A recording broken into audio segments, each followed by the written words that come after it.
Assalamualaikum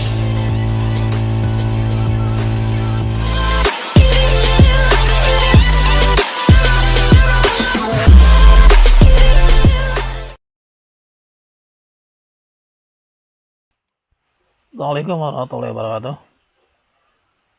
Selamat berjumpa kembali di Kanaya Channel. Kali ini saya akan membawakan materi tentang laporan keuangan. Bagaimana kita menyusun laporan keuangan perusahaan dagang dengan menggunakan worksheet sebagai bantuan. Worksheet yang akan kita gunakan adalah dengan menggunakan ikhtisar rugi laba. Baiklah, untuk mempercepat, kita langsung saja buka worksheetnya. Ini adalah sajian worksheet atau kertas kerja, di mana beberapa perkiraan yang ada atau akun dari mulai kas sampai dengan beban serba-serbi, debit dan kreditnya menunjukkan jumlah 100 juta. Nanti kita akan menyelesaikan AJP, NSD, rugi laba dan baca. Sebelum kita menyelesaikan AJP, marilah kita lihat dulu data penyesuaian yang tersaji, bahwa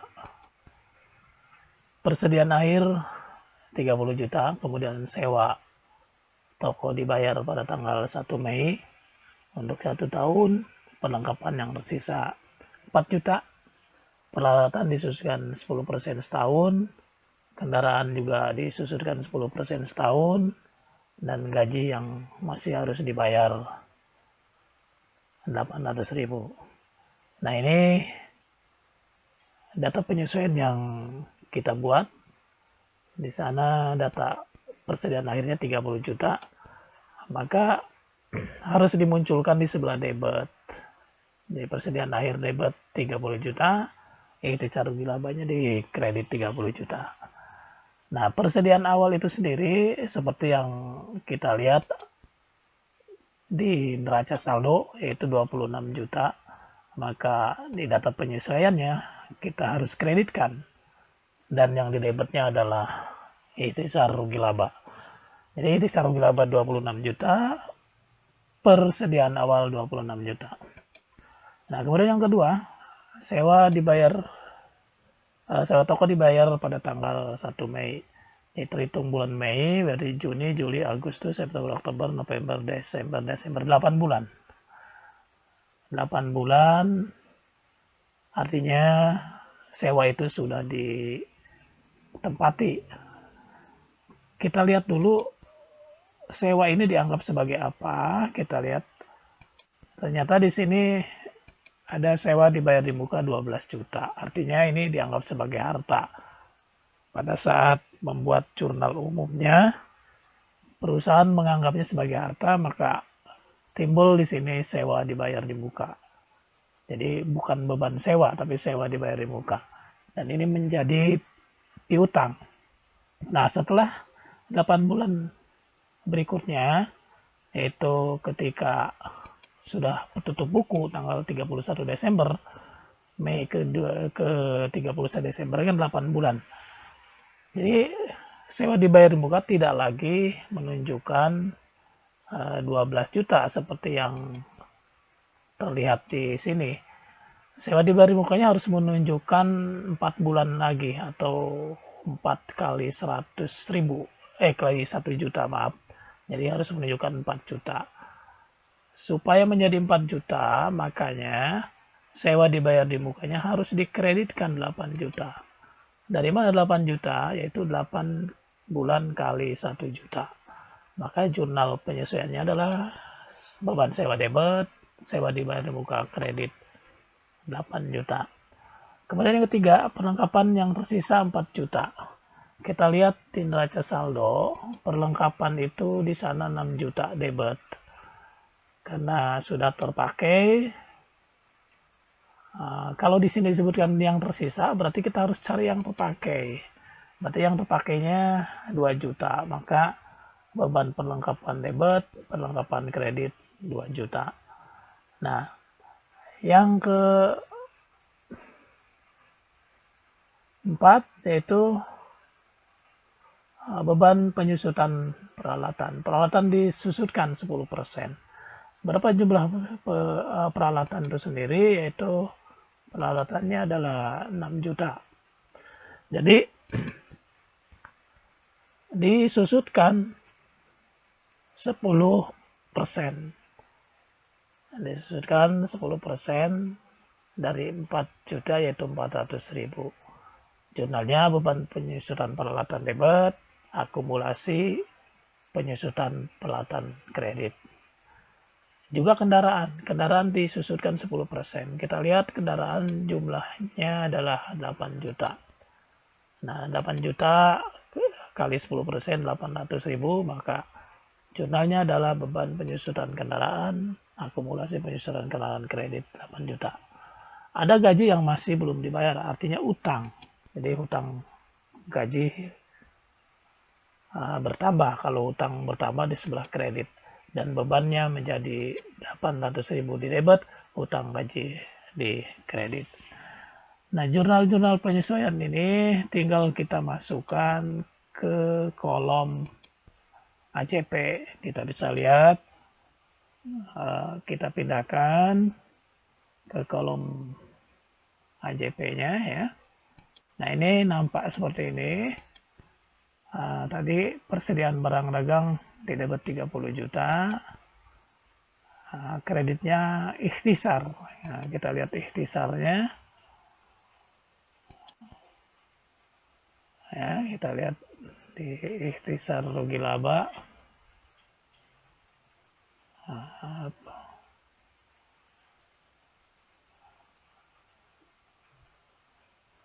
Ya.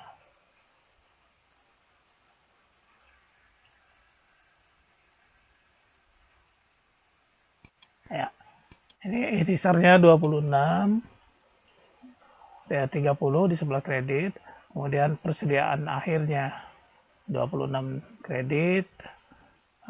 Maka yang di ikhtisarnya di debit dibalik-balik ya. Berikutnya adalah beban sewa. Tadi yang menjadi beban adalah tinggal 4 juta lagi ya, berarti harus dikreditkan 8 juta. Perlengkapan juga kredit, akumulasinya di kredit, kemudian akumulasi kendaraan juga kredit. Nah, ini jurnal penyesuaian yang kita buat. Ya.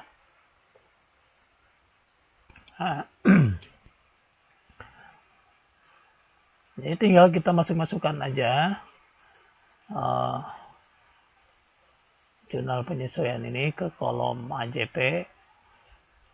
Kita masukkan, misalnya ini sewa dibayar di muka. Kita lihat coba sewa dibayar di muka. Nah, beban sewa debit, sewa dibayar di muka kredit 8 juta. Kita lihat di sini beban sewa debit, beban sewa ada di bawah, ini perkiraan baru. Beban sewa debit 8 juta. Kemudian sewa dibayar di muka di kredit. Begitu juga dengan penyusutan. Beban penyusutannya, beban penyusutan peralatannya di debit 400. Nah, ini 400.000. Kemudian akumulasi penyusutan peralatan kredit 400. Nah, setelah itu dibuat ya, setelah kita buat, kita tinggal memasukkannya ke NSD. Kalau tidak bermasalah dengan AJP, artinya perkiraan-perkiraan itu tidak tersangkut di ayat jurnal penyesuaian, ya tinggal kita langsungkan saja perkiraan-perkiraan itu masuk ke, kita tinggal masukkan saja misalnya kas, kalau di debit masuk ke debit. Nah, ini untuk persediaan barang dagang, simpan persediaan akhirnya saja di sini. Nah, kemudian hasil bayar. Nah, kalau misalnya ada yang menyangkut seperti sewa di bawah muka, di sini kan debit. Nah, ini kredit berarti plus minus jadi 4 juta. Ini juga 6 juta minus 2 juta 4 juta. Dan seterusnya yang ada kaitannya dengan rugi laba, dengan AJP. Nah, nanti jumlah antara debit dan kredit di neraca saldo diperbaiki harus seimbang, yaitu 106 juta. Nah, kemudian kita akan masukkan mana saja perkiraan-perkiraan yang masuk ke dalam laporan rugi laba. Kita akan semua perkiraan-perkiraan nominal itu harus dimasukkan ke rugi laba. Ini yang masuk ke dalam rugi laba ini dari mulai penjualan, retur, terus sampai serba-serbi ini masuk ke perkiraan rugi laba. Ini beban-beban dan seterusnya ya, kecuali utang gaji ini nggak masuk, ini masuk neraca. Nah, dari mulai penjualan ke bawah kecuali utang gaji ini masuk ke perkiraan rugi laba. Kita ambil contoh ini, kemudian kalau dia posisi di sebelah penjualan, maaf, kalau penjualan berarti di sebelah kredit masuk ke kredit. Kalau yang di debit seperti retur, potongan penjualan, pembelian dan seterusnya masukkan ke debit. Terus ini juga retur pembelian di kredit. Kemudian pendapatan komosi, beban penjualan masukkan ke kredit, pindahkan ke rugi laba sebelah kredit dan seterusnya. Nah, ya. Kemudian yang ini yang selisihnya yang 4 juta pindahkan juga kalau di ikhtisar itu, kalau di kredit pindahkan juga ke kredit kan. Dari mana 4 juta? Selisih antara 30 juta di sebelah kredit, 26 juta di sebelah debit, maka selisihnya 4 juta disimpan. Nah, ini terjadi selisih. Di sebelah kreditnya 43.200, di sebelah debitnya 32. Ini menunjukkan bahwa penjualannya lebih besar dibandingkan dengan pembelian, atau dengan kata lain pendapatannya lebih besar dibanding dengan pengeluaran, maka ini labanya 11.200. Nah, tinggal kita masukkan apa saja yang masuk ke dalam perkiraan-perkiraan neraca. Pada dasarnya semua perkiraan yang tidak masuk ke dalam perkiraan rugi laba itu kita masukkan ke neraca. Jadi sisa yang kuning-kuning ini yang kita tanda ini, nah ini ya, nah ini kita masukkan semuanya ke sebelah kolom neraca sesuai dengan posisinya. Kalau yang debit, yang kredit. Nah, kemudian di jumlah ini ada selisih. Sebelah debit 74 juta, sebelah kredit 62.800. Dicari selisihnya, ternyata selisihnya harus sama. Apa yang di kolom di neraca dengan kolom yang di rugi laba harus sama. Itu menunjukkan bahwa pekerjaan kita sudah benar. Itu 11.200.000 rupiah. Nah, dari laporan keuangan dari neraca lajur inilah kita akan membuat laporan keuangan. Ini namanya juga kertas kerja, worksheet ya. Nah, kita hanya minta bantuan saja. Karena yang sebenarnya yang paling pokok dan utama yaitu menyajikan laporan keuangan. Oke, kita lihat laporan keuangannya. Nah, di dalam laporan keuangan itu ada 3 komponen, yaitu laporan rugi laba, perubahan modal, dan neraca. Untuk laporan rugi laba, nah ini penjualannya sudah kita tahu di dalam neraca lajur tadi ada penjualannya 32 ya, ini 32 maaf 36.200. Nanti dikurangi retur penjualan. Sebenarnya sih tinggal mindahin kolom ini aja ya, tinggal mindah-mindahkan